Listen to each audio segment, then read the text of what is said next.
Tuhan pasti yang terbaik. Walau kadang tak mudah dimengerti, lewati cobaan ku tetap bertahan. Waktu Tuhan pasti yang terbaik. Saudara-saudara kasih dalam Tuhan, inilah waktu yang terbaik.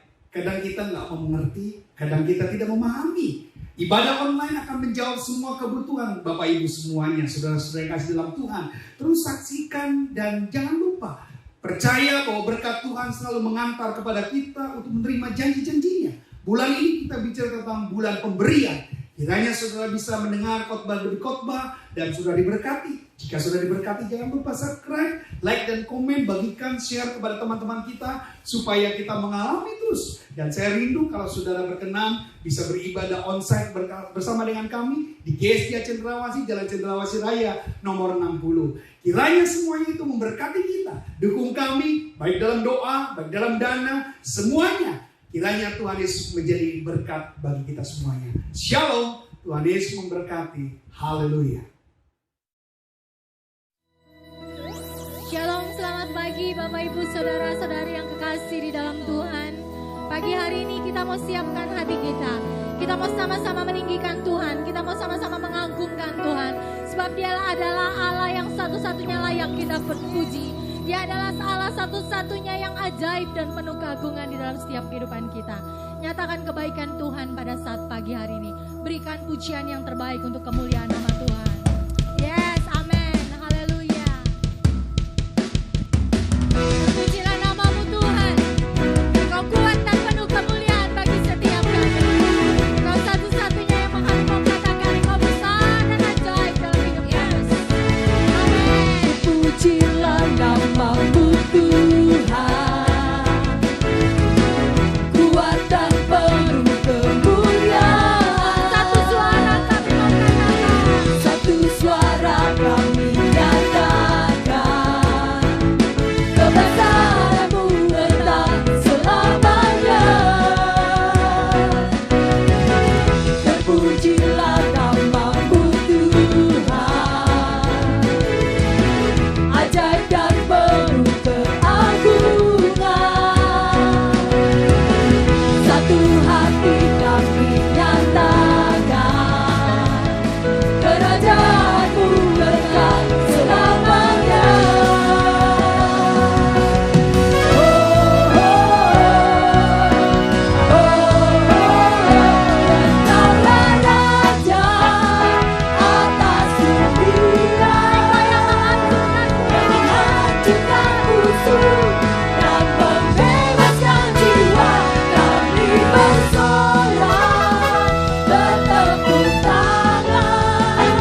Engkau Tuhan yang ajaib, dan setiap kita mau mengatakan satu-satunya Tuhan yang setia di dalam setiap kehidupan kita. Apapun situasi dan kondisi yang ada pada saat ini, kita percaya Dia adalah satu-satunya Allah yang setia, Allah yang senantiasa menjadi sandaran kita, Allah yang senantiasa menjadi harapan kita. Sama-sama kita mau siapkan hati kita pada saat pagi hari ini. Kita mau dengar kebenaran firman Tuhan.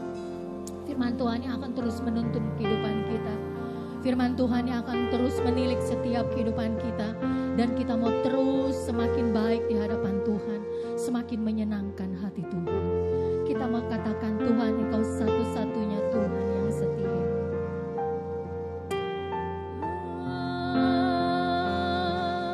Haleluya.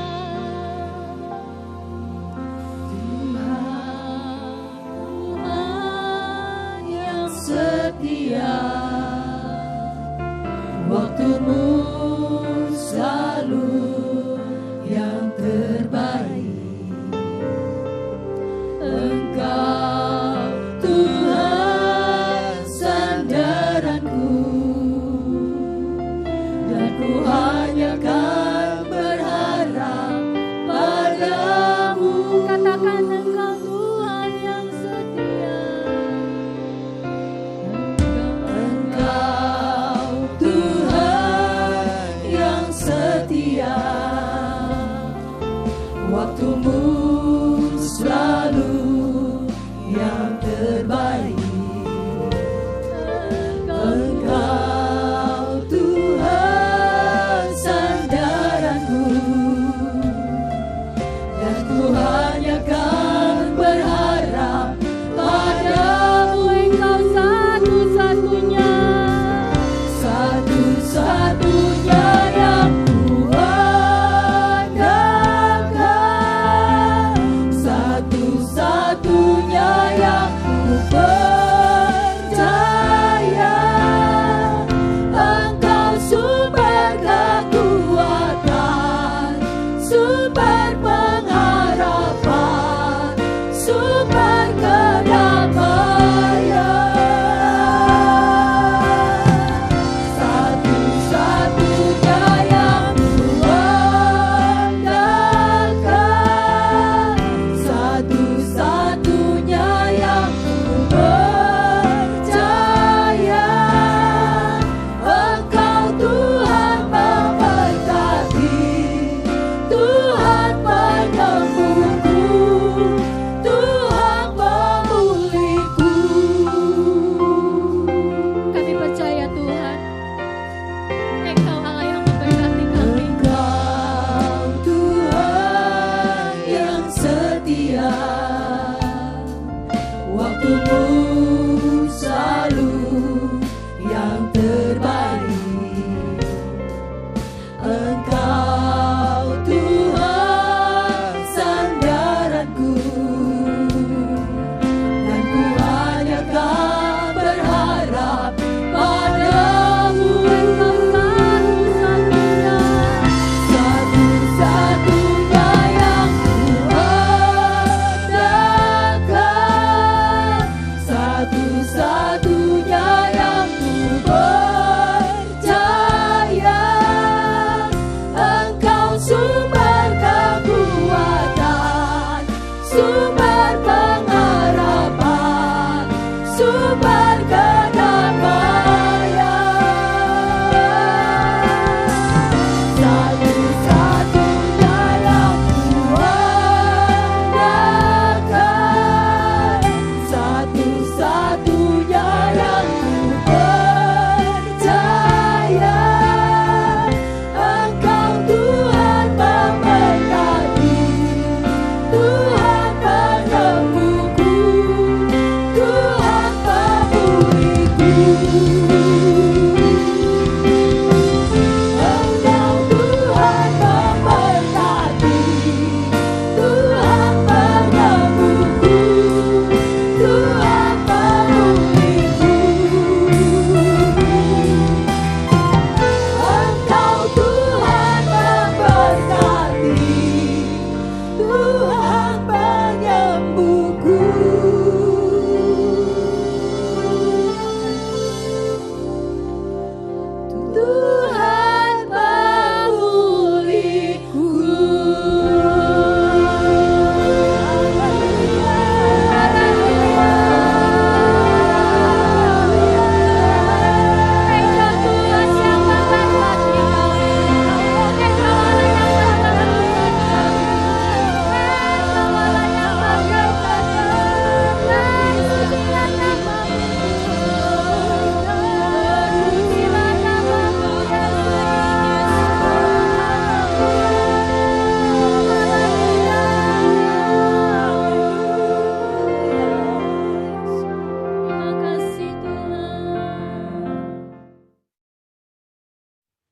Shalom, puji Tuhan. Kita akan masuk dalam kebenaran firman Tuhan. Di minggu keempat di bulan November ini tetap bersemangat terus. Banyak doa saudara, banyak keintiman saudara dengan Tuhan. Supaya di bulan pemberian ini kita akan lebih mendalami kebenaran firman Allah dengan penuh dengan sukacita. Mari kita berdoa. Bapa kami dalam surga, terima kasih Tuhan. Kami buka hati kami setelah kami menaikkan puji-pujian dan hari ini kami diberkati atas puji-pujian yang luar biasa. Kami bertambah semangat hati kami dan jiwa kami. Kami tahu kebenaran firman Allah juga akan menguatkan kami sehingga kami memahami isi kebenaran firman Allah yang sesungguhnya. Terpujilah bagi namamu dalam nama Yesus. Haleluya. Amin. Puji Tuhan. Tema kita bicara tentang sukacita janji iman. Wow, janji iman. Artinya, prakteknya, kerjanya sudah harus lakukan. Kenapa harus menjadi janji iman? Mari kita lihat saja dalam Hagai pasal 2 ayat 18-20. Maka sekarang perlihatkanlah mulai dari hari ini dan selanjutnya sebelum ditaruh orang batu demi batu untuk pembangunan bait Tuhan. Bagaimana keadaanmu ketika orang pergi melihat suatu timbunan gandum yang seharusnya sebanyak 20 gantang hanya ada 10. Dan ketika orang pergi ke tempat pemerasan anggur untuk mencedok 50 takar hanya ada 20. Aku telah memukul kamu dengan hama dan penyakit gandum dan segala yang dibuat tanganmu dengan hujan batu. Namun kamu tidak berbalik kepadaku. Demikianlah firman Tuhan. Saudara-saudara situ katakan perhatikanlah klik berikutnya. Mulai dari hari ini dan selanjutnya. Mulai dari hari yang ke-24 bulan ke-9. Mulai dari hari diletakkanlah dasar bait Tuhan. Perhatikanlah. Apakah benih masih tinggal tersimpan dalam lumbung. Dan apakah pohon anggur dan pohon ara dan pohon delima dan pohon zaitun belum berbuah. Mulai dari hari ini aku akan memberi berkat. Wow. Saudara-saudara kasih dalam Tuhan. Ada komitmen akhirnya berbalik berkat. Ada komitmen berbalik mujizat. Jadi saudara sadar. Di saat kita belum berkomitmen kepada Tuhan. Gak ada terjadi apa-apa. Yang ada berkurang. Yang ada malah menurun saudara. Saya nggak mau kalau saudara hari ini mengiring kepada Tuhan, mengikuti Tuhan. Lalu saudara tidak mendapatkan apa-apa. Jangan sampai saudara berlalu begitu saja menanti-nanti tanpa ada komitmen. Tanpa ada janji. Saya yakin janji iman ini akan membuat tuntunan saudara semakin lebih baik lagi. Dan saudara pada minggu ini akan memperhatikan apa itu janji iman. Nah, klik berikutnya. Apa hebatnya janji atau nazar? Di situ katakan hebat dari janji dan nazar adalah memperkuat hubungan. Saudara dengan Tuhan serasa seperti punya keintiman. Dan keintiman saudara dengan Tuhan itu membuat saudara lebih membuat Allah tergerak untuk mendukung saudara. Allah lebih peduli kepada saudara. Kenapa? Ada sesuatu yang saudara mau beri buat dia. Ada sesuatu yang saudara janji buat dia. Ada sesuatu yang saudara akan lakukan bagi dia.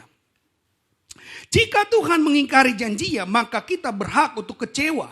Dan kita punya alasan untuk tidak percaya kepada Tuhan. Ini yang menjadi pegangan. Allah tidak pernah mau mengecewakan saudara. Allah tidak pernah mau membuat saudara terluka. Bahkan Allah tidak mau membuat saudara menjadi tidak percaya. Saudara boleh tunjukkan mana janji-janji Tuhan, mana janji-janji Allah yang tidak pernah ditepati. Semua janji-janji Allah selalu ditepati saudara. Semua janji-janji Allah dibuktikan, dinyatakan. Jadi tidak ada alasan saudara untuk menjadi kecewa. Justru disitulah kita melihat kenapa kita harus melakukan janji iman. Kenapa kita harus bernasar kepada Tuhan. Sukacita nasar atau sukacita janji iman kita kepada Tuhan ini akan membuat saudara-saudara semakin hari meyakinkan Tuhan yang kita sembah adalah Tuhan Allah yang hidup. Tuhan Allah yang kita sembah adalah Tuhan yang tepati janji. Tuhan Allah yang kita dengar dahulu tetap sama kuasanya dulu, sekarang dan sampai selama-lamanya. Betapa bahagianya saya ketika kita punya janji iman terbukti. Kita punya janji iman itu terjawab. Dan hal-hal yang kita harus lakukan adalah ini. Tetapi Tuhan tidak mau kehilangan kewibawaan dan kehormatan hanya karena tidak berpegang kepada ucapan-ucapannya. Kita juga ingin menyenangkan mitra, yaitu Tuhan dengan janji istimewa. Yaitu sebuah janji bermanfaat apabila janji dilakukan atau ditepati. Kalau saudara telah dijawab doa saudara, hal apa yang saudara harus lakukan? Kalau saudara pengen dijawab doa saudara, hal apa yang saudara harus berikan kepada Tuhan? Nggak mungkin lah saudara ingin sesuatu, tapi tidak ada apa-apa yang saudara bisa menarik. Tidak ada benefit, tidak ada daya tariknya, tidak ada reward, tidak ada hadiah. Saudara tidak bersemangat. Tapi kalau ada reward saudara. Misalnya, Tuhan kalau saya nanti punya anak, saya lebih sungguh-sungguh menjadi pelayan Tuhan yang sungguh-sungguh. Saya jangan jadi pelayan Tuhan, bahkan saya akan menjadi pendeta. Wow, ini tawaran yang menarik. Kalau saudara bilang, Tuhan, kalau saya diizinkan mendapatkan anak, saya akan ke gereja rajin. Berarti kan itu hal yang biasa. Tapi kalau saudara meningkatkan tawaran saudara kepada Tuhan, kalau saudara diberkati Tuhan, kalau saudara dijawab doa saudara, saudara akan memberikan misalnya rumah saudara untuk dipakai buat pelayanan. Rumah saudara dijual dan uangnya akan dibagikan kepada orang-orang miskin. Itu sesuatu yang sangat menarik. Percayalah. Pasti saudara diberikan hikmat dulu sama Tuhan. Gak main asal aja. Saudara harus komitmen, tanya sama istri juga. Mak, kalau ini boleh gak mak? Kalau mau saudara kasih, istri saudara gak kasih jadi berantem atau jadi ribut. Itu gak jadi berkat tuh saudara. Tapi saudara komitmen sama-sama. Iya ya mam ya, kalau saya berhasil boleh gak saya jadi pendeta? Nah itu tawaran yang sangat menarik saudara. Menjadi hamba Tuhan. Menjadi imam-imam yang luar biasa. Nah memahami Nasar dengan benar. Jadi saudara harus pahami. Nih klik. Yang pertama, Nasar umumnya dilaksanakan dalam masa-masa sukar. Bukan jalan pintas untuk menyelesaikan masalah. Jadi saudara diperhadapkan dengan kesukaran. Saudara diperhadapkan dengan masalah. Jadi saudara gak punya lagi way out, gak punya lagi jalan keluar. Saudara gak tahu lagi bagaimana saudara menghadapinya. Lalu saudara bernasar. Jadi kelihatan. Kalau saudara janji iman selalu ada dalam masa-masa sukar. Gereja mau bangun, gereja butuh dana. Wah ini kan mendadak. Ini kan sifatnya urgent. Lalu tergerak hati saudara memberikan, mungkin saudara gak punya uang, saudara kasih emas saudara punya cincin, saudara kasih cincinnya buat Tuhan. Nah itu sesuatu yang saudara lakukan.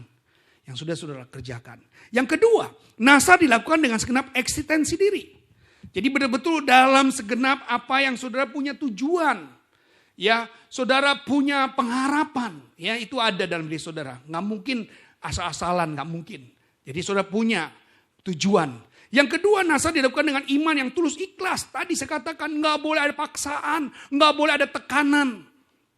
Biasanya kalau orang bernasar itu selalu ada hal-hal yang diungkapkan, itu keluar dari hatinya sendiri. Jadi jangan sampai ingkar janji, jangan sampai saudara batalkan nasar saudara. Yang keempat, nasar membawa kita melatih diri dalam iman yang menjadi pasti dengan Tuhan. Anak Tuhan minta sama Tuhan, ya wajar. Anak Tuhan minta berkat Tuhan, ya wajar. Tapi saudara harus pakai, tadi katakan ekstensinya saudara. Jadi saudara melakukan segala sesuatu, ingin meyakinkan Tuhan yang kita sembah bukan kata orang.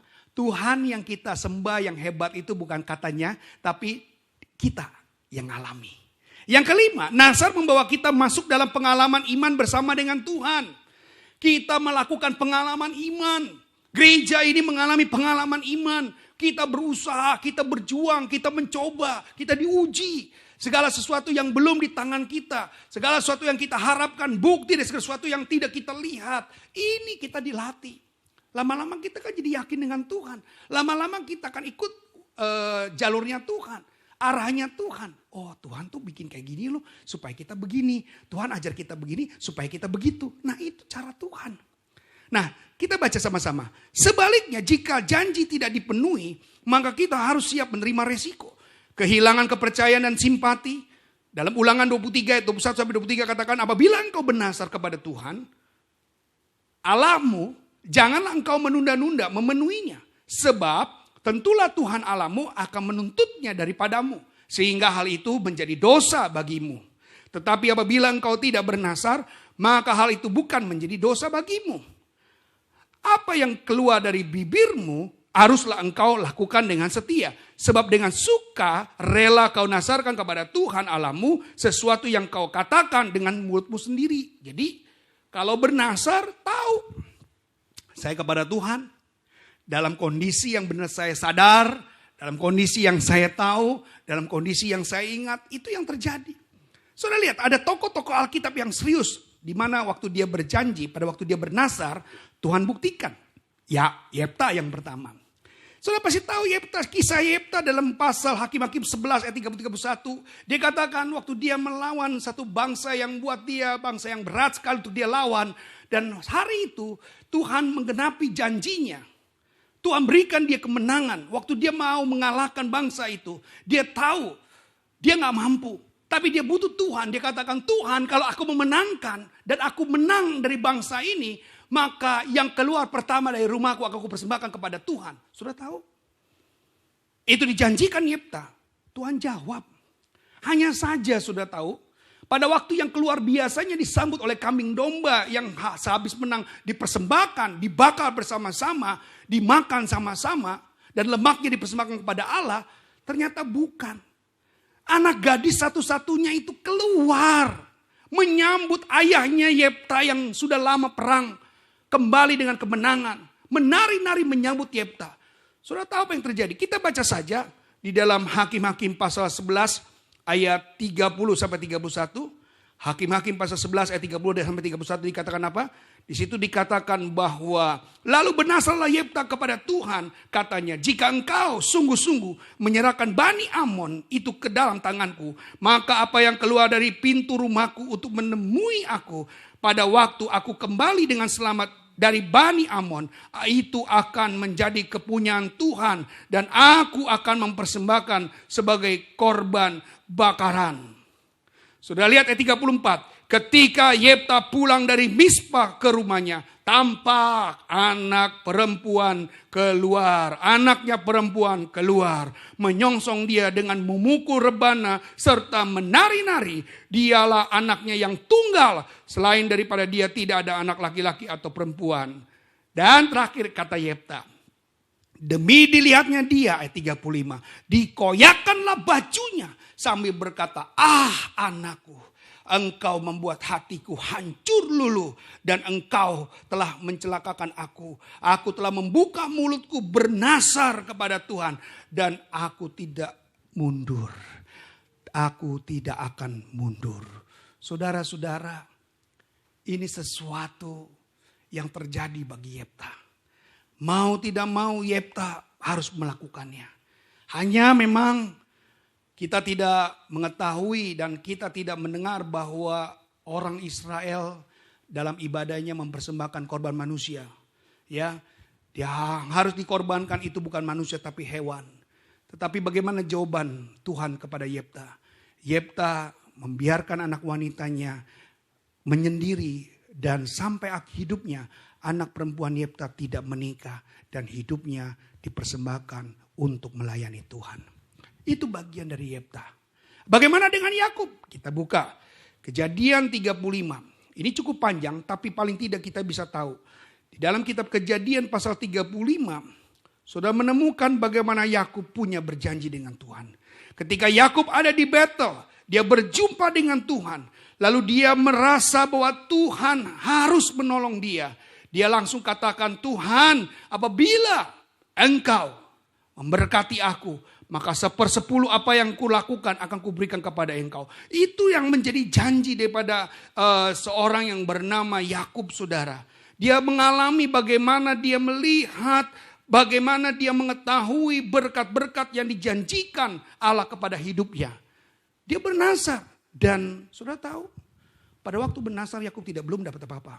Tapi pada waktu bernazar, Yakub ditepati janjinya. Yakub ditepati. Tuhan menepati janji-janjinya. Apa yang diminta dibuktikan, saudara. Dan inilah sesuatu yang memang menjadi daya tarik Tuhan. Dan saya tidak banyak-banyak memberikan contoh. Yakub dan Yefta adalah salah satu bagian pribadi-pribadi yang bernazar dengan Tuhan. Mari kalau saudara hari ini diajar, kita memperhatikan kepada firman Tuhan. Untuk kita tahu tentang bagaimana kita harus bernazar. Bagaimana kita harus melakukan janji iman di dalam bulan pemberian ini. Mari kita bersama-sama kerjakan. Mari bersama-sama kita lakukan. Sudah jangan takut. Untuk melakukan sesuatu tidak ada yang sulit. Asal saudara punya kemauan. Nah, Pak Yoel, apakah kalau kita melakukan janji iman atau kalau kita bernasar, apakah kita akan mendapatkan sukacita? Pasti. Yang pertama, sukacitanya.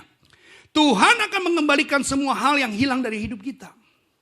Saudara yang tadinya tidak dapat mengalahkan musuh, akhirnya saudara mendapatkan. Saudara yang tadinya takut gagal dan kehilangan dari hak apa yang sudah miliki, Tuhan berikan. Apa yang saudara khawatirkan, Tuhan tepati. Allah kita tidak bukanlah menjadi Allah yang lalai terhadap janjinya. Dan dia sekali lagi tidak pernah mau mengecewakan kita. Saudara-saudara, Yeremia 29:11 katakan apa? Sebab aku ini mengetahui rancangan-rancangan yang ada padamu mengenai kamu. Demikianlah firman Tuhan, yaitu rancangan damai sejahtera, bukan rancangan kecelakaan, untuk memberikan kepadamu hari depan yang penuh harapan. Hari depan yang penuh pengharapan. Jadi semua yang hilang akan Tuhan selesaikan. Selama yang saudara hari ini anggap saudara janji iman, saudara tidak mendapatkan apa-apa, lalu saudara mendapatkan sesuatu setelah saudara janji iman. Artinya apa? Dikembalikan. Artinya dipulangin. Betapa bangganya saudara ketika saudara mengembalikan yang sudah hilang. Bahkan yang hilang itu bertambah. Yang hilang itu lebih. Yang hilang itu lebih baik daripada yang sebelumnya. Amin. Statementnya bilang begini. Pada waktu kita mendahulukan Tuhan dan menghormatinya dalam seluruh aktivitas kita, serta berfokus kepada firman-Nya, maka kita akan mengalami terobosan, pertolongan yang tak terduga.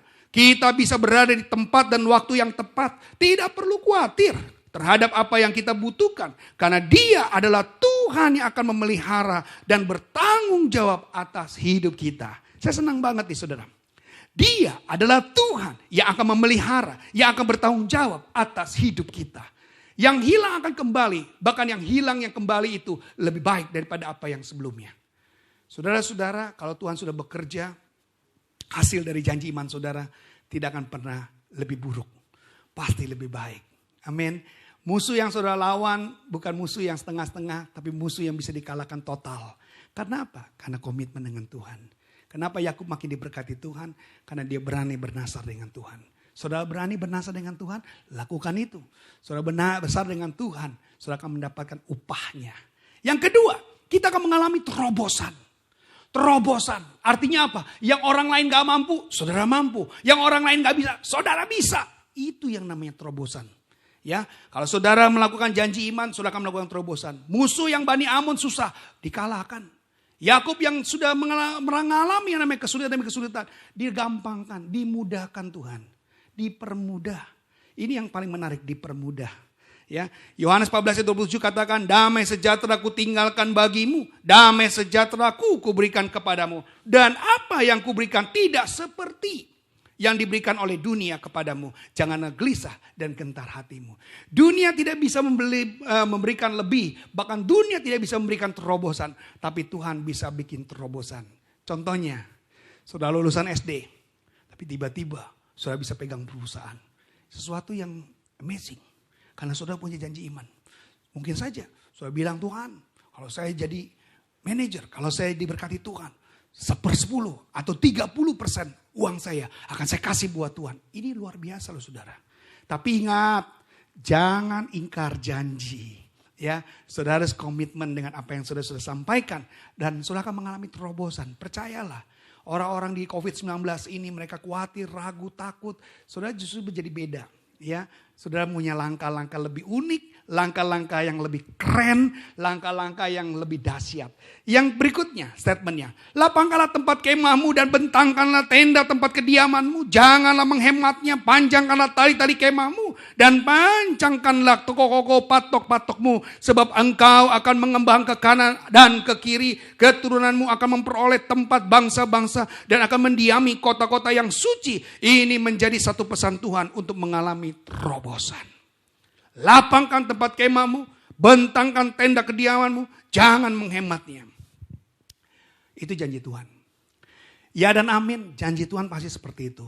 Dan saudara-saudara, terobosan bukan barang langka, terobosan adalah barang yang murni menjadi orang percaya, milik orang percaya. Saudara orang percaya, lakukan janji imanmu. Apa yang hari ini yang kau inginkan belum tercapai, apa yang kau mau belum terwujud, janji iman sama Tuhan, bernasar sama Tuhan. Saya ajar saudara untuk bernasar, karena ini akan melatih imanmu. supaya engkau melekat dengan Tuhan, supaya engkau tahu melihat miracle Tuhan, lihat mujizat Tuhan. Saya sudah mengalami, saya pernah bernasar sama Tuhan dan terbukti loh saudara, terbukti. Saya tidak akan mengajar sesuatu yang belum saya alami. Justru karena saya mengalami, saya mengajar kepada Bapak Ibu semuanya, saudara-saudara, bernasarlah dengan Tuhan, tapi jangan lupa untuk menepati dasarmu. Amin. Yang terakhir, yang ketiga. Kalau saudara punya sukacita terhadap janji iman dan nasarmu, maka engkau akan menjadi kuat dan berkemenangan di tengah badai. Menjadi kuat di tengah badai. Menjadi kuat dan berkemenangan di tengah badai. Ini yang paling hebat saudara. Betul, Yakub mengalami saudara. Yefta mengalami.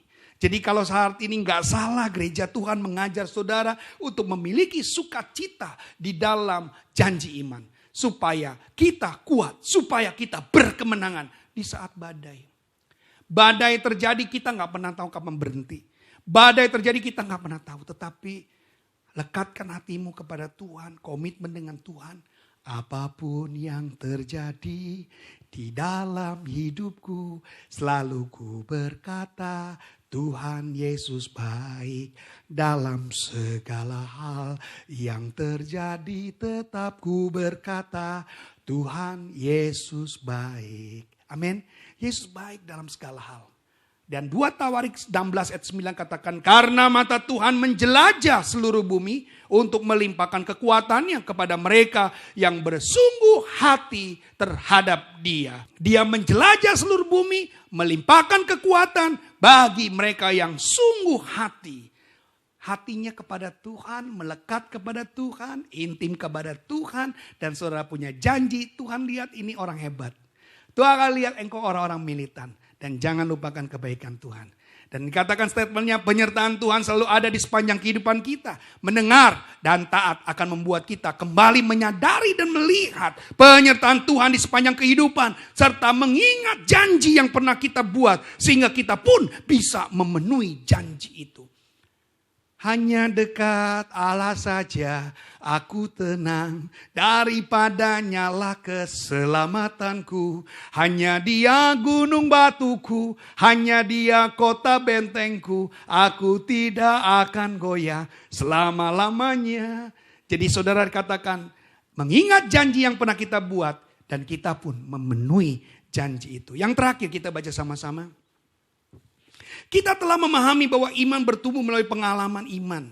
Bukan hanya pengalaman hidup, tetapi pengalaman iman. Melalui nazar, melalui janji iman, kita akan melihat kedahsyatan Tuhan atas hidup kita. Maka nazar akan membawa kita masuk dalam pengalaman iman bersama Tuhan. Sehingga iman kita semakin bertumbuh di dalam Dia. Bukan cuma ujian yang kita hadapi untuk menemukan iman. Bukan masalah keluarga yang akan menemukan iman kita kepada Tuhan. Bukan hanya masalah di dalam pekerjaan untuk kita menemukan iman. Untuk kita melatih iman kita untuk berjanji. Itu pun akan menguatkan dan menumbuhkan kita di dalam Kristus. Itu saja yang bisa saya sampaikan. Pada hari ini kebenaran firman Allah akan menguatkan kita. Dan jangan ragu untuk janji iman. Jangan ragu untuk bernasar kepada Tuhan. Kalau hal itu baik, why not? Kenapa gak kita lakukan? Kalau itu menguntungkan kita, kenapa kita gak mulai? Saat ini kesempatan kita. Di luar dari kesempatan itu saudara ngating, tidak dapat apa-apa. Mari kita tukang kepala, kita berdoa. Bapa kami dalam surga, kami sudah diajar pada pagi hari ini tentang melatih, bahkan kami harus belajar untuk janji iman. Di dalam janji iman ada sukacita yang mengiring dalam hidup kami. Kami tahu Tuhan, kami akan sulit kalau kami tidak melakukannya. Tetapi kami percaya setelah kami mendengar hari ini, kami akan mencoba untuk melatih, kami mencoba untuk terus melakukan apa yang menjadi komitmen Tuhan. Terima kasih Bapak. Biarlah hari ini kami mau melatih hidup kami seturut dalam rencana Tuhan. Yang begitu indah dalam hidup kami. Terpujilah nama Tuhan. Dan sepanjang hari kami hidup dalam perkenanan Tuhan. Terima kasih Tuhan buat firman-Mu. Dan terus menguatkan kami sampai Tuhan Yesus datang kali yang kedua. Di dalam nama Yesus kami berdoa. Haleluya, haleluya, amin. Puji Tuhan saudara. Terus dengarkan kebenaran firman Allah. Jangan lupa subscribe Gestia Cendrawasih, like dan komen terus. Dan jadi berkat buat kita semuanya. Tuhan Yesus memberkati. Shalom. Berikut adalah informasi sepekan GSJA Cendrawasih. Jemaat Tuhan yang terkasih, mari bangun mesbah doa bersama dengan keluarga, ajak istri, suami, anak-anak, dan orang tua, supaya lawatan Tuhan nyata atas keluarga jemaat GSJA Cendrawasih. Bagi Bapak Ibu yang ingin memberikan persembahan, perpuluhan, dana pembangunan, dan ucapan syukur dapat diberikan langsung melalui rekening BCA di nomor rekening 28888747777 atas nama Gereja Sidang-Sidang Jemaat Allah. Sekian pengumuman pada minggu ini. Selamat hari Minggu, Tuhan Yesus memberkati.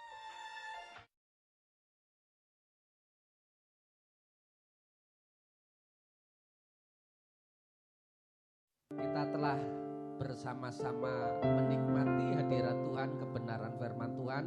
Di akhir kebaktian online ini, mari kita bersama-sama kita akhiri di dalam haleluya. Bapa di dalam kerajaan surga, terima kasih atas kebaikan dan kemurahan Tuhan. Kesempatan pagi hari ini kami boleh menikmati bersama-sama kemurahan Allah. Kami bisa mendengarkan kebenaran firman Tuhan mengenai janji iman. Oleh karena itu kami percaya kepada Tuhan agar supaya iman kami, kehidupan kami, dalam pemikiran kami untuk bisa bersama-sama membantu di dalam pembangunan atau bahkan misi Tuhan yang ada di gereja kami. Terpujilah namamu Tuhan, terpujilah namamu. Berkati hambamu, Gembala kami Bapak Pendeta Yuel Elia Sakaria yang telah menyampaikan kebenaran firman Tuhan. Dan kami percaya kemurahan Allah nyata di dalam kehidupan hambamu. Kami juga berkati bangsa Indonesia dengan damai sejahtera surgawi. Sekalipun masih di tengah pandemi, namun kami percaya kami semua dalam perlindungan Tuhan. Terima kasih Tuhan, kami akhiri kebaktian pagi hari ini di dalam dan di atas nama Tuhan kami Yesus Kristus. Angkat tangan Ibu Bapak semua. Ibu Bapak saudaraku yang dikasihi oleh Tuhan, terimalah berkat, rahmat dan damai sejahtera dari Allah Bapa, kecintaan dari Tuhan kita Yesus Kristus, dan di dalam persekutuan